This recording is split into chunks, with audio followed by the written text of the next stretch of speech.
Olá pessoal, tudo bem? Como estão? Vamos continuar nossa aula, importantíssima aula da execução da prova propriamente dita. Passamos pela parte administrativa e agora iremos abordar a execução da prova realmente. Tudo bem? Vamos lá.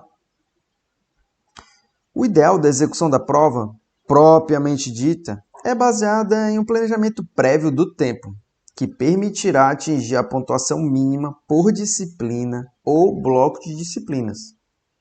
Você já saberá o tempo máximo destinado para a prova e as condições de eliminação por mínimo de pontos em cada disciplina ou blocos de disciplinas que foram pré-estabelecidos no edital. Isso porque alguns editais eles travam o mínimo como requisito para avançar no processo seletivo, você atingir uma pontuação em cada matéria, cada disciplina ou blocos. Alguns editais, inclusive, adiantam informação de quantas questões cada disciplina terá na prova. Outros simplesmente informam as disciplinas e fornecem a quantidade total de questões, sem distribuí-las por matéria. E aí cabe ao candidato a observar lá no momento da prova. De qualquer modo, planeje o tempo de maneira a conseguir pontuar os requisitos mínimos. Não adianta você conseguir gabaritar uma disciplina e zerar a outra. Se um dos critérios de eliminação do concurso é não zerar nenhuma disciplina, porque aí você vai ter uma nota alta, mas não atingiu o mínimo para prosseguir no processo seletivo e será eliminado. Normalmente, durante a prova, não é permitida a permanência de relógios ou equipamentos eletrônicos com os candidatos, de modo que o controle do tempo é realizado pelo lançamento do avançado horário em plataforma da sala na qual se dá a prova. Como as provas regularmente são realizadas dentro de salas de aula, os fiscais de prova escrevem de acordo com o avançado horário no quadro. Pessoal, isso aqui é muito importante. Não tem como você avançar no processo seletivo se ele estabeleceu que você tem que atingir o mínimo, e aí tem vários tipos de mínimos, como já foi explicado ao longo do curso. E você não atingir um deles, você vai ser eliminado, é a condição de aprovação. O seu tempo é o seu principal recurso.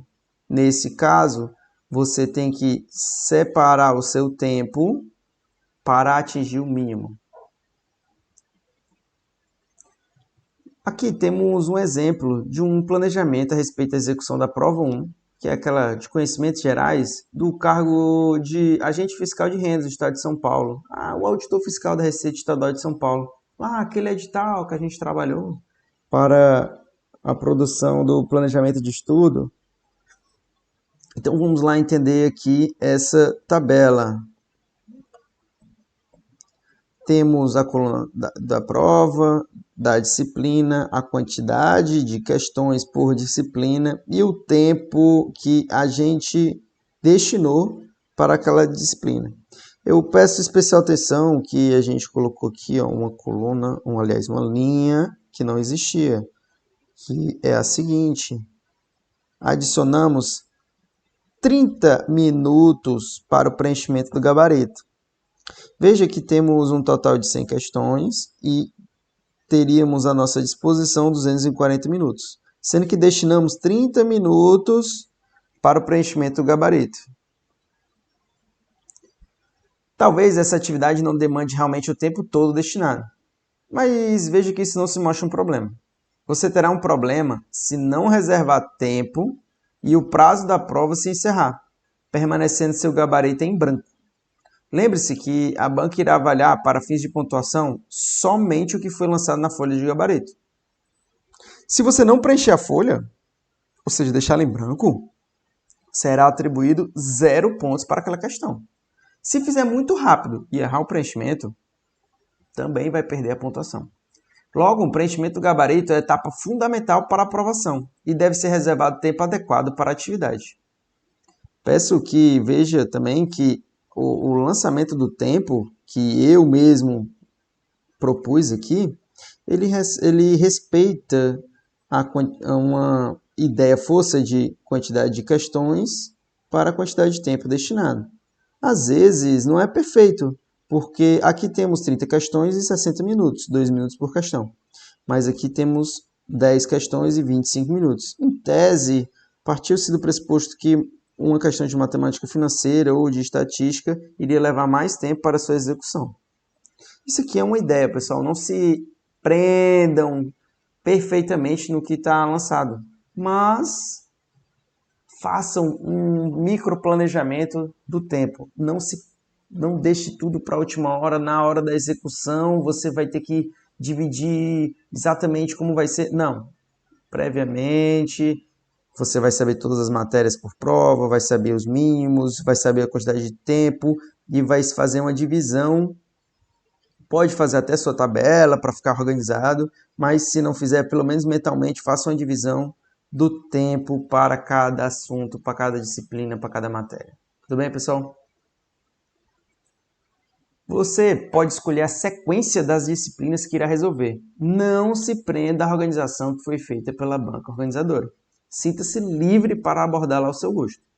Algumas provas apresentam tempo total exíguo, sendo caracterizadas com textos longos, nem sempre sendo considerados quesitos difíceis, mas que demandam um tempo considerável para sua leitura e compreensão. Quando perceber que a banca examinadora adotou esse tipo de prova longa, seja objetivo na resolução dos itens. Não se prenda nas questões e siga rapidamente pontuando o máximo possível. Porque se você ficar divagando, indo e vindo, lendo, aí lê a questão, lê a pergunta, lê o texto, depois lê os quesitos, você vai passar muitos minutos naquela questão ali específica e não vai conseguir executar toda a prova e vai perder pontos preciosos e acabar sendo eliminado, né, não aprovado nesse processo seletivo. A questão aqui é que eu iluminei aqui, né, deixei mais evidente da execução da prova com relação à sequência é que a banca ela lançou ali a sequência que fez sentido para a banca organizadora, mas não necessariamente para você que está executando a prova. Então pode ser que a primeira matéria seja português, mas para você faz muito rápido matemática. Então você vai direto para matemática, resolve e segue pontuando na sua própria sequência. Não fica preso ao que a banca propôs. Existe um efeito psicológico interessante sobre a execução de provas, que é o seguinte: resolver no começo da prova itens com certo grau de assertividade, aqueles que você mesmo interpreta como fáceis, fornece a sensação de confiança e gera um conforto mental, podendo seguir para itens médios e, por fim, abordar os itens difíceis com a confiança em seu nível máximo, porque você tem a consciência de que está assim pontuando, está assim aumentando a sua média de acertos, se mantendo competitivo nesse processo seletivo. Por outro lado, iniciar com questões tidas como difíceis, aquelas que consomem muito tempo e nem sempre se chega à resposta correta, acaba tendendo a abalar o moral e iniciar processos psicológicos de autossabotagem, fazendo com que o candidato erre até os itens mais simples. Não por falta de conhecimento do conteúdo, mas pela pressão psicológica que bloqueou sua capacidade de raciocinar. Então, resolver questão, acertar, seguir para a próxima, acertar a outra, isso vai te dando uma confiança e você vai dominando a prova. Por outro lado, tentar resolver uma questão, passar muito tempo, perceber que está passando o tempo, não está indo, não está evoluindo, nossa, falta muitas questões ainda, a prova e o tempo está acabando, a prova está seguindo, isso pode te sabotar. Pessoal, segue, vai resolvendo a prova, vai pontuando, não fica preso num tópico, num item, não resolveu naquele ponto, segue, depois volta para ele. Vamos para alguns cenários aqui, para ficar evidente o entendimento. Cenário 1. Imagine um candidato que aborda inicialmente itens que julga mais fáceis, porque sabe identificar rapidamente a resposta correta. Diante desse fato, ele se sente confortável emocionalmente, pois tem consciência que teve um bom início e está pontuando.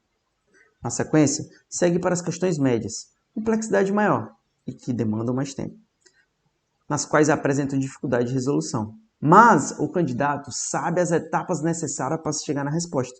Pode ser uma questão trabalhosa, mas ele a domina. O candidato segue pontuando e confiante, pois sabe que está pontuando na maioria dos itens. Por fim, parte para as questões que julga difíceis. Nessa etapa, ele vê itens que demandam muito tempo para solucionar ou exigem uma nova abordagem que não estava acostumado. Ele não sabe exatamente as etapas para a resolução. Ou até mesmo que ele não tem conhecimento, mas não teria abalo psicológico, tendo em vista que todos os outros itens da prova já foram resolvidos. E aí ele está um pouco mais confortável, né, pessoal? Porque ele já resolveu as fáceis, já bateu as médias e chegou, enfim, nas difíceis. Então, todas aquelas que ele podia, que ele dominava, ele já pontuou. Ele está tranquilo, ele está na briga ainda. Essas que são difíceis vão ser aquelas questões que diferenciam o primeiro, do segundo, do terceiro, do quinto colocado ali. E são aquelas que ele pode errar, entre aspas, né? Que aí ele não vai ser eliminado da prova, ou pelo menos ele vai se manter competitivo porque ele já acertou todas as outras.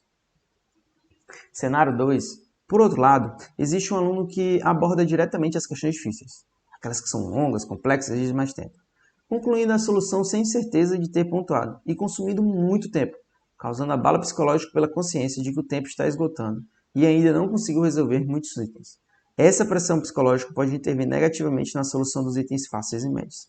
Pensamentos negativos como achar que não sabe nada da disciplina ou que essa prova não é a sua são extremamente destrutivos e acabam surgindo não porque você não se controla, mas porque você está tendo uma visão de que não está avançando bem na prova e que o tempo está acabando.